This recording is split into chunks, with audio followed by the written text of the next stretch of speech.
Guys, prito muna natin to guys kasi nga gagawin natin siya ng parang adobo pero sweet and sour.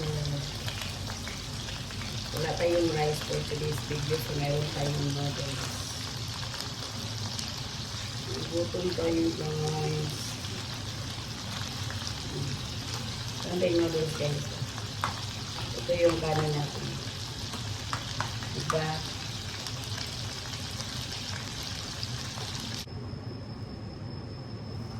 Ito na guys. Diba pumapula-pula siya guys.